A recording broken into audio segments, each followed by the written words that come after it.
Welcome to the place where we learn about and learn from the leaders in our field who are powering human creativity. I am Aaron Dworkin, and this is Arts Engines.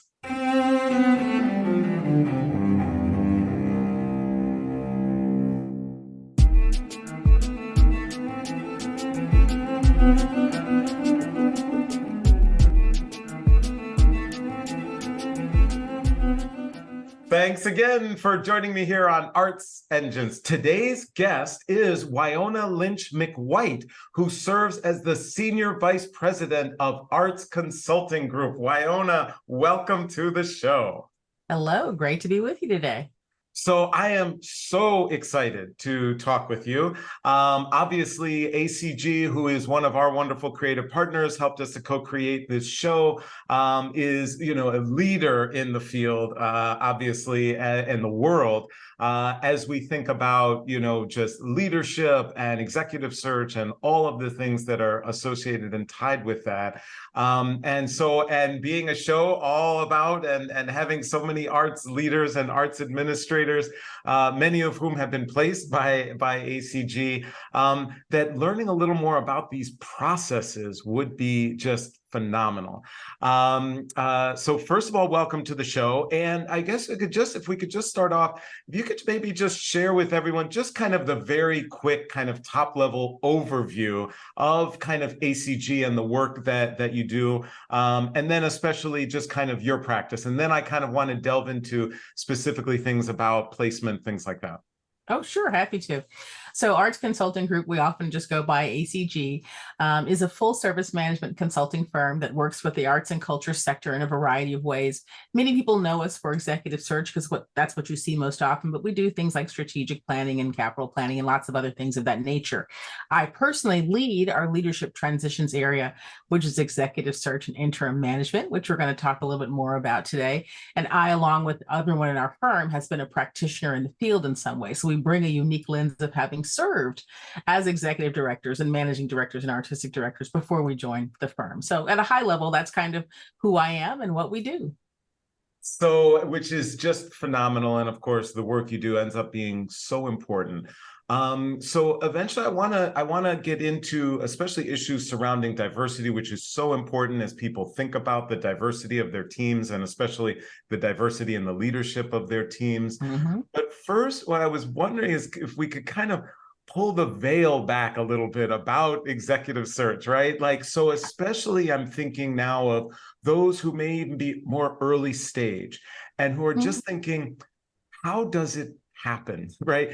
How can I get that really key leadership gig? And just wondering if you could kind of share, if you were sharing, with someone who's early stage or mid-stage career of, here, if you nail these 2 or 3 things, you are going to be the most competitive for these roles, that kind of thing. Is there anything that you would say, and either in terms of skill sets that someone has or something they should be doing in their career, the networking or that kind of thing? So just curious if you could kind of help pull that veil for everyone. Oh, sure. I think one of the first I might say is that if you're an aspiring leader, the most important thing is to do your homework, to do your research about what people are looking for in those roles. For example, there are many that want leadership roles who don't have a portfolio that includes any sort of budget management or fundraising, right? But if know that those are key things that are needed in that role, then you're better positioned to either professionally or in your volunteer and community-oriented life, build up those portfolio of skills, which I think is really important. So doing your research is probably one of the most critical things we tell folks, because then you know what things you might need to add to your portfolio to be truly competitive. It's not unfair to say that if a job has lots of supervision or financial management, right? Those are skills that you want in your toolkit to as much as possible to be able to really be a competitive person. So that's one of the things I would say to folks. Often they go, well, what should I do? Well, part of it is the answer is already there. There's a roadmap, right? In the listings that you're already seeing, what's in folks' portfolios. And so I think that's important. Having said that, if I can, I do want to say that there's this gender parity piece that I want to point out, that often when people look at qualifications for a role, we know from research that a woman will feel like she should have 9 of the 10 things that are listed, right? And a man might feel like if he has 6 of the 10 things that he should go ahead and apply. And I guess as it relates to this topic more broadly, if I can just say, look at what's out there, but please know you don't have to have every single thing, right? Because that's sometimes impossible. So please make sure you're still willing to be prepared, but toss your hat in the ring and see what happens. Yeah, absolutely. No, I see that as critical. And unfortunately, all too often in some of the, search committees and things like that that I've been on, sometimes surprised at the lack of research and diligence that potential candidates do. So I see how important that is. And one thing, of course, also people always seem to talk about is the whole networking piece and how networked are they and all that. What are your recommendations in terms of how diligent or involved someone should be in that, like their whole careers, and how much time should they be investing in that? Oh yeah, you know what? In today's day, I think more important than anything, people should realize that truly a network, if it's working well, is a mutually beneficial set of relationships, right? You're getting to know people, they're getting to know you, and that is good for you long term, no matter what. But as it relates to a role, your network they can share things with you so that you know what's out there to apply, but they can also advise you and talk honestly about your strengths as a leader and where you have areas of development. So I think it has to be mutually beneficial. What we're sensitive to is always asking leaders of color in particular to leverage their network to help share others that we might not be aware of. We realize that can feel like a burden, but the intention here, the true intent of the work, is to make sure that we're opening our blinders, right, to casting the widest possible net. So if you think about it, if someone is asking you for recommendations, pay it forward, like use those networks the way they ought to be, not as exclusionary, but in ways that are really truly open to get people involved. And so we recommend that for younger leaders, think about those developing relationships, not just as being beneficial to you, but how can you also benefit others, right? And so when you're hearing of good things, passing it on to friends and just making it so that it's a natural part of staying connected, if you will, as opposed to trying to get something out of it per se. I hope that makes sense, but we think it should be just natural. Like, this is your network. Let's share good news. Let's share opportunities. Let's share learnings.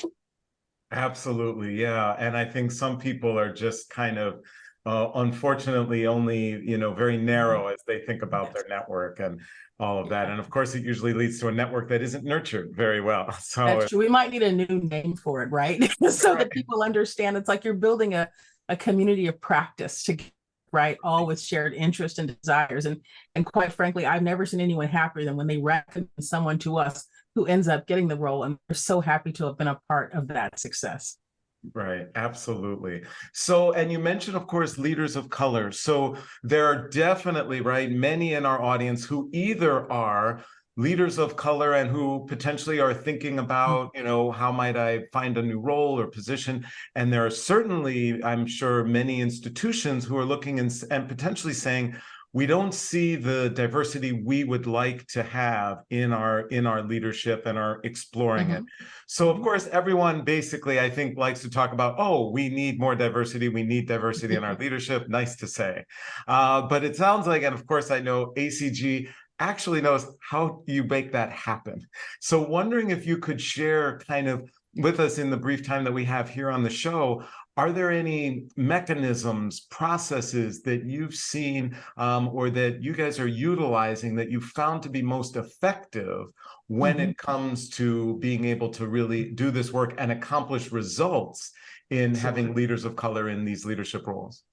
Sure. I think in the interest of time, I'll focus some of my comments around what organizations can do, because I think we've all already talked about some of the things that those that are aspiring for these roles might do. But, for organizations, it's really having good clarity around what does diversity look like at your organization? How is it currently operating and being served? Because you're asking people to come into an existing structure. So doing some work with people to really think about that, we find that to be truly important. And the hiring process is one where there's so much bias that can come into play, right? And so we want to try to make things as equitable as possible and be really on the lookout for when bias is creeping in. How do we push that out of the process and deal with it in a good way? That's really important. Some organizations require a little bit of training. Some organizations just require a little more support in that process. Like, how do we make sure that's really happening? Being transparent in all that we are doing and how we communicate with folks can be critical. And we talked earlier about networks, and this is one of those things where it's great to have a network, but once someone becomes a candidate for any role, you want to know that no matter how you showed up in the room, the process is one that treats you fairly, right? And so that's really critical to make sure that we still leverage those networks to get introductions. But once someone becomes a candidate, every person is going through the same process, being treated fairly, being evaluated equally for what they can do in the role. That's really important. So for some organizations, that internal training is really critical. I will also say that for institutions, to make sure leaders don't just get appointed but stay, that we have a conversation about resources and support, because regardless of who you are and what identities you bring into the role, new leaders need support. And many organizations are so happy to have them start. They're like, okay, we're done. we're all finished here. But there actually has to be an investment in your leaders in your organization after they start. So that's critical. I would say at a high level, those are some key things. Definitely, definitely. And I loved also just how you raised that too, in terms of some of those training. And so the environment in which someone's coming into. And what I found is unfortunately, there may be some circumstances where people are intentionally, bad actors, but it seems like the vast majority of the time, there's just so many things that could have negative consequences that are unintentional. And that where either people just weren't aware, or a culture or an environment wasn't intentionally architected to be more welcoming. Do you find that as well? That can certainly be the case. And our hope is that in the process of someone interviewing, because let's be honest, for an executive role, there are normally multiple conversations and a series of learnings on both sides to figure out if someone is the right person to step into that role.